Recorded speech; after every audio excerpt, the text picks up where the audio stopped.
Hi, Otto here for Bavarian Autosport.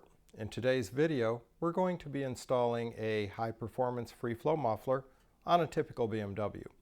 Today's video will center on what we call a cut-in installation. In other words, we're going to cut the original piping, remove the muffler, and install the free-flow piece. We can do this because the original pipes are adequately sized and they're stainless steel, so they'll live as long as the new stainless steel mufflers. What you see here is just a very small assortment of what we carry for BMWs and Minis in our high-performance free-flow line. These are all stainless steel and available in different tip styles and pipe styles, one for everybody. Now what you also see here is some of the tools we're going to be using. We have the main key, the pipe cutter tool, which we'll be using to cut the piping. We have our Worth assembly paste, the mechanical penetrant and lubricant, and of course our safe grip gloves. With that, we're just about ready to get to the video. Now while you're watching, if you like what you're seeing, hit your like button and feel free to send us some comments. Don't forget to like us on Facebook and follow us on Twitter. And finally, everything you see here and in the video is available in our online store at bavauto.com. Now let's get to the work. Here we are under our E90 chassis 335i. You'll notice that we have already installed the left side Scorpion muffler. We did this earlier today during a training meeting with our phone advisors. For this video, we'll finish the install by installing the right side muffler. Take note that many late model BMWs that have twin pipe mufflers or twin mufflers, like this 335i, have a vacuum operated restrictor flap on one of the exhaust pipes. In replacing the original muffler system with a free-flowing system, like this Scorpion system, we'll need to disconnect the vacuum hose from the valve on the outlet end of the muffler. On this 335i, the valve is on the left side muffler. We've already disconnected the hose and plugged it with a vacuum plug. Other common plugs are golf tees or machine thread bolts fully inserted into the hose. On this model, we have the hose tucked up behind the splash panel at the outer rear side of the muffler. The main difference in performing our overall installation in these two separate steps is that we cut the original muffler crossover pipe in order to remove and install just the driver's side muffler. You can also perform the installation in this manner if you wish.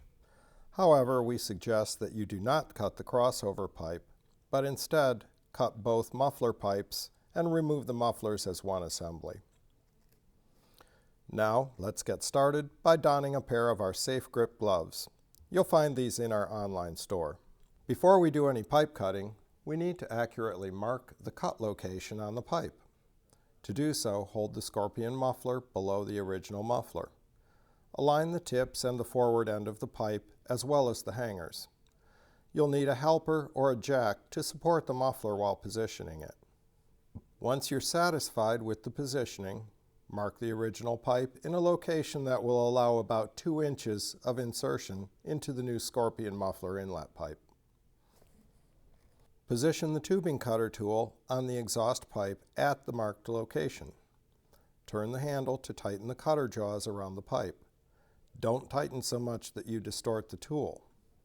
Start working the tool clockwise and counterclockwise as far as possible in each direction. As the jaws loosen, tighten them by turning the tool's handle by about a half turn or so. Keep working until the tool's cutter wheels work fully through the pipe. Once the pipe is fully cut, remove the tool. We'll now remove the muffler from the hangers. On this model, we remove the bolt securing the lower section of the rear hanger to the muffler. We then remove the bolt securing the forward upper hanger section to the chassis. We can now lower the muffler. We can now separate the rubber hangers from the hanger brackets. This can be made far easier by spraying the mechanical, penetrant, and lubricant between the bracket pin and the hole in the rubber hanger. We then use a pair of pliers to push the pin through the rubber and remove the rubber hanger from the mounting bracket pin. Clean the cut end of the original piping and the inside of the new Scorpion inlet pipe.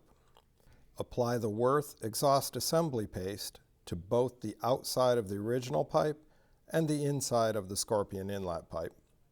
The assembly paste will assure that we don't have any leakage at the pipe slip joint. Just do one side at a time. Don't apply the paste to the second side until the first muffler is in place.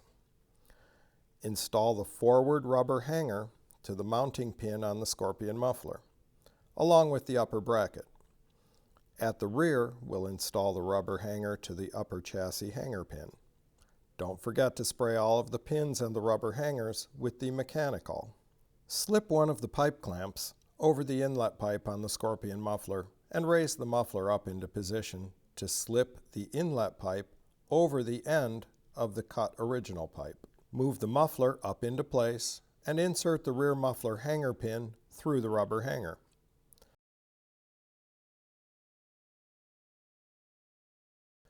Bolt the forward upper hanger bracket to the chassis mounting point.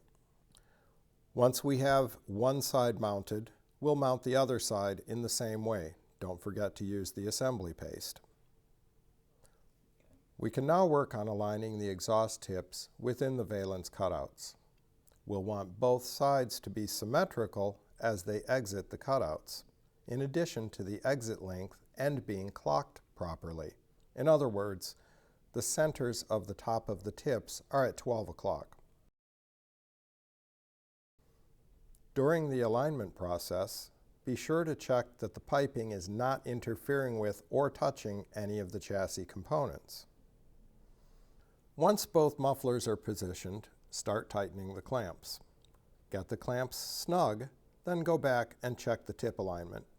If the tips moved, loosen the clamps and realign the tips. Once the clamps are snug and the tips are properly aligned, fully tighten the clamps. At this point, the job is complete. We'll just start the engine, warm up the system, and check for leaks. As the system warms up, double check the clamps and retighten a bit if required. Now that you've seen our cut-in style muffler installation, don't forget that all of the parts and the specialty tools that you've seen us use are available in our online store at bavauto.com. Remember to like us on Facebook and follow us on Twitter. Now let's see what this thing sounds like.